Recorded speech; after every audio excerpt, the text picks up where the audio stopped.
Magandang oras mga kababayan, mga ka-art lover. Meron tayong bigyan ng reaksyon ngayon. Nung isang araw, ang ating reaksyon ay tungkol sa pulis na pinatulog yung kanyang kainuman at dinala sa motel. Pinatulog ng sleeping pills. Ngayon naman, mas grabe ito dahil isang pulis na naman ito at ang kanyang binaril ay kanyang kasintahan daw na GRO sa isang KTV bar, sa isang bar. Binaril niya sa harapan ng customer dahil yan sa selos. At nang arestuhin ito ng apat na kanyang kasama, isa doon ay hepe niya sa kanyang presento. Tatlo, mga kaibigan niya yan, umaristo sa kanya. Hindi na kinuha yung kanyang baril, hindi na siya pinusasan dahil nga kaibigan. Ngayon pala ay barilin din niya yung tatlo at kanyang hippie. So apat na pulis kasama ang hippie plus kanyang GRO girlfriend, lima kaagad ang kanyang binawian ng buhay sa isang gabi lamang dahil sa selos ha. At ang pulis na ito ay may asawa pa yan, may mga anak. Bakit niya gawin yan? Bakit siya magipagpatayan dahil lamang sa isang GRO? Ang GRO, ang trabaho naman yan ay iba't ibang lalaki yan ang kaharap sa gabi-gabi. Kaya wag dapat silosan ang ganyang mga babae dahil ganyan talaga sila. Ganyan ang kanilang trabaho, diyan sila nabubuhay. So sila ay hindi dapat bigyan ng pag-ibig. Pag-ibig na 100% dahil nga ang mga babaeng yan ay umiibig yan ng marami. Marami ang iniibig niyan, hindi isa lang. Kaya wag magselos. Ganun talaga ang trabaho niyan. Kaya ayun, dahil sa selos, kulong siya ngayon at siguradong multiple murder yan eh. Siguradong reclusion perpetua, pagkakulong ng habang buhay to the max. Kaya mamaya atin na pulsuhan kung bakit ganun ang mga pulis ngayon na mga bagong henerasyon. Bakit ganun ang kanilang pag-iisip? Parang hindi nila alam na pulis siya. Ang pulis ay serve and protect the community, the citizens, hindi pagbabarilin yung mga tao. Okay, so meron tayong balita dito courtesy ng GMA 24 Oras, atin panoorin. Nahuli sa Negros Oriental ang isang pulis na namaril sa isang resto bar.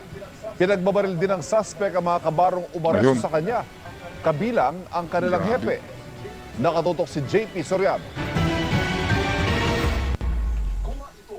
Kuha ito sa loob ng isang resto bar sa Sibulan, Negros Oriental kagabi. Makikita ang babaeng ito na umupo katabi ng ilan pang customer. Pero matapos ang ilang segundo, tumayo ang isang customer. Naglabas ng baril, saka pinaputukan ang babae. Patay ang biktima na humandusay sa upuan. Ang lalaking bumaril sa kanya, isa palang tauhan Ayan, ng Sibulan so Police. ito ang nangyari. Yung kanyang syuta na GRO ay kanyang inaabangan. Nandun siya sa pangalawang lamesa at nandito sa unang lamesa yung ka-table ng GRO. Lumapit yung GRO sa ka-table kasi yan nga yung kanilang trabaho eh, mag-entertain ng mga tao, ng customer. Tapos biglang tumayo tong pulis. Unang kalabit niya hindi pumutok eh. Tapos kinasan niya naman uli, tsaka pumutok. Handusay sa ulo yata na tamaan. Nakabuka ka pa, di ba? Eh, grabe naman pala ang KTV na to. Two-piece ang suot ng mga GRO eh. Naka-two-piece yung babae. Kawawa naman. At ngayon, inaresto ng tatlo sa kanyang kasamahan na pulis at isa ay hepe. So, apat na yun. At binaril din niya sa loob ng patrol car. Napakahayop naman na pulis ito, no? Ano bang nahit-hit nito? Meron yatang nasinghot, sigurado ako. At sigurado ako na may asawa ito. May asawa. Pulis eh. May mga anak yan. Tapos hindi niya iniisip dahil sa ano niya, sa libog, di ba? Hindi niya iniisip na may pamilya siya eh. Katulad din nung pulis kahapon na ating binigyan ng reaksyon na pinatulog yung kainuman, galing din sa club, at dinala sa motel na kanyang binuhat na lang. Eh, pangit tingnan eh. Karong-klaro na nirip niya eh. So, bakit nagkaganon ang kapulisan ngayon? Bakit sangkot palagi sa ganyang mga krimen? Palaging nasa bar eh. Ganyan ba talaga ang training ng bagong mga pulis ngayon na kailangan pupunta ng bar palagi, ng KTV at manggulo? Di ba? Kulang yata ang training ng kapulisan ngayon. Wala yata silang subject na na morality. Wala yatang good manner and right conduct na subject. Dapat meron 'yan at meron ding religion. Yung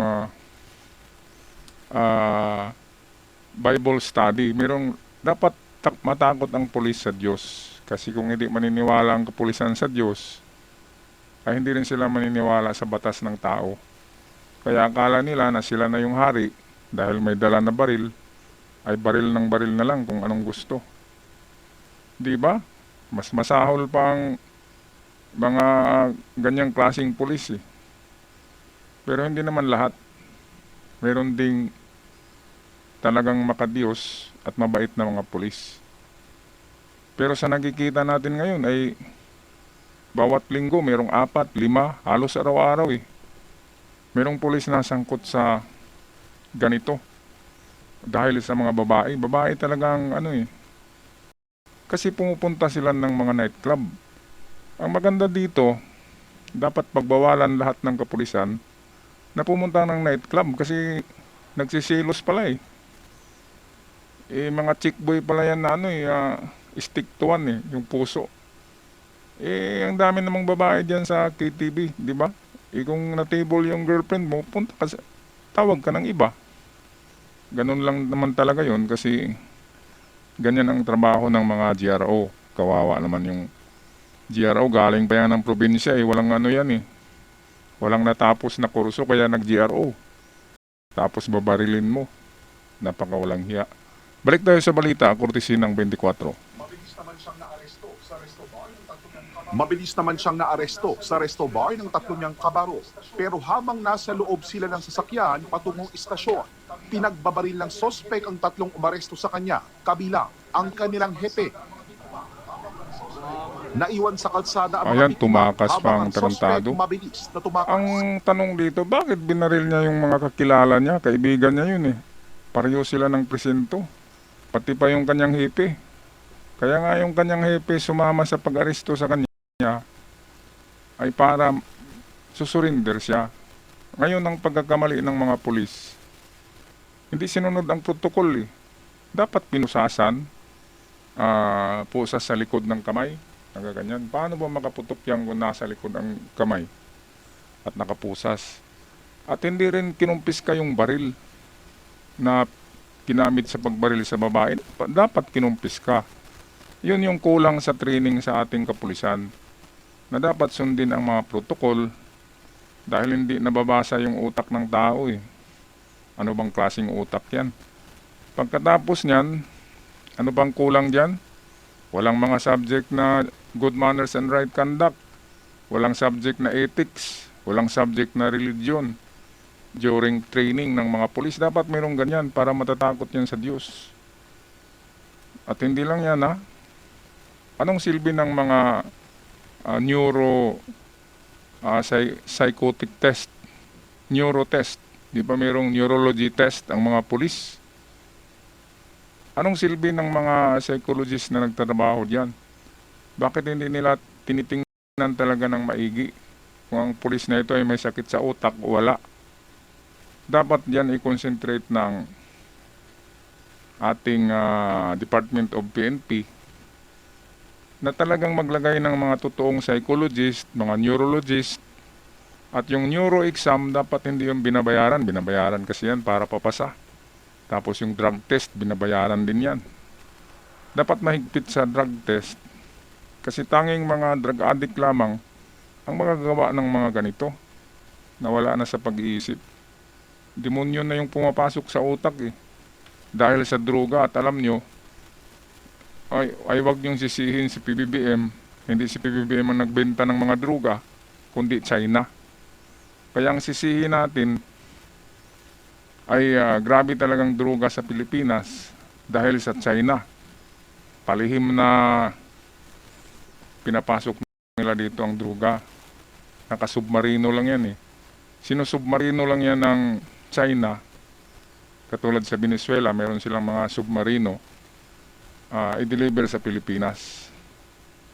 Kaya yung mga inchik na bumibili ng malalaking lupain sa baybayin, sa mga beach, diyan dumadaong yung mga submarino na daladala ang mga druga ng mga inchik. Kaya inchik ang dapat sisihin natin kung bakit nagkaganito ang Pilipinas na ang daming drug addict, pati na mga pulis. Kaya nga pinagbabaril yung mga kawawang mga tao. Kalibugan lang yun eh. Last. Personal niya na last. Pupunta ng nightclub gabi-gabi. At isa pa rin yan na dapat ipagbawal yan ng kanilang chief na kapag mahuli na nasa nightclub ay ikulong. Di ba? Merong penalty. Kasi anong gagawin mo sa nightclub? Meron kang asawa. Di ba? Hindi naghanap ka ng babae doon. Kaya dapat ipagbawal yung mga nightclub na yan at kapag malaman ng pulis na nasa nightclub, nakipag-inuman sa chicks, ay dapat bigyan ng penalty. Di ba? Dapat disiplinahin. Hindi yung pabayaan kasi ganyan, lumaki ng ulo. Noong isang linggo, mayroong pulis na gapos pulis. Ginagapos niya yung hinuhold up niya sa mga convenience store. Meron ding pulis na nag-iisa lang, lone wolf McQueen style. Nag-iisa lang siya at nang hold up. At hippie pala yun ng isang presinto. Pulis din. Grabe. Ang dami. Araw-araw mayroong pulis talaga. Grabe. Pasintabi sa mga totoong mabait na pulis. Meron akong isang kaibigang pulis na mabait. Ka-schoolmate ko. Retire na siya ngayon dahil maagang nag-retire. Mabait. Meron din akong kaibigan na general na ngayon na pulis. Na nako, grabe. Hindi pa nga naging general, ang dami ng kaso. Ano ba nangyari? Talagang 50-50, 50% mabait na pulis, 50% hindi. 50% nasangkot sa gulo, 50% hindi. So ang kapulisan ay hati eh. So kailangan talaga dyan ng intervention na program na pagbutihin yung neurotest, pagbutihin yung neurology at kumuha ng mga neurologist at psychologist na talagang mag-examine sa mental capacity ng isang nag-apply na pulis. Katulad nung isang pulis din na pinagmumura si PBBM, di ba? Pinagmumura ang presidente. Ano bang klaseng pulis yan? Chief of Armed Forces, pinagmumura mo. Follow first. Obey first, di ba? Ganyan eh. Obey first and complain later. Ganun ang batas sa military. Grabe naman tong pulis na to. Okay, tapusin na natin ang balita. Sumuko rin siya kalaunan sa Tanhay Police Station kung saan siya nakakulong ngayon. Sumuko rin siya kalaunan sa Tanhay Police Station kung saan siya Okay, nakakulong so ngayon. sumuko din pala. Dahil Himas-masan, dapat hindi na siya sumuko. At saka kung ako dyan, pagsusuko sa akin yan, barilin ko na yan eh. Kasi binaril na nga yung 4 na kasamahan mo, di ba? Baka ikaw na nag-aristo, barilin ka rin yan eh. Bakit ka? Huwag nang mag-ano kasi namamaril na eh. Parang asong ulol na yan eh. Nangangagat na. Ang ganyang klaseng mga tao, sa akin lang yan ha. Sa nabasa ko sa mga comment, karamihan sa comment nagsabi na i-electric chair na yan o firing squad at ibalik ang death penalty sa Pilipinas. Yun ang maganda. Ibalik talaga ang death penalty lalo na sa public official at sa kapulisan at military. Kasi umaabuso, may daladalang armas eh. May daladalang armas kaya at dinadala pa sa nightclub ah. Di ba bawal yan sa kapulisan na magdala ng baril kung wala silang walang trabaho, walang duty. Grabe. Ano talaga to? Dapat ang kanilang mga chief ang stricto na mag-supervise sa kanila at magbigay ng mga penalty para hindi na mangyari ang mga ganito. At una sa lahat, yung neurology. Yun ang pinaka-importante pag-apply sa police. May neurotest yan. Dapat suriin ng maigi. Tsaka yung urine test, blood test, para sa droga, dapat totoong result, hindi yung binabayaran. Kaya ganito yung nangyari. Karamihan dyan sa pulis ay gumagamit ng droga eh. Sabi ko na kanina, according to survey, 50-50 yan. 50 na hindi gumamit, 50 ang gumamit, 50 ang di ba? Bad boys, 50 ang good guys. According to survey yan, hindi ako nagsabi niyan. Alright, ako'y magpaalam na mga ka-art lover. Maraming salamat. Huwag kalimutan mag-subscribe sa mga bago pa lamang. Hanggang sa muli. See you on our next upload. Maraming salamat.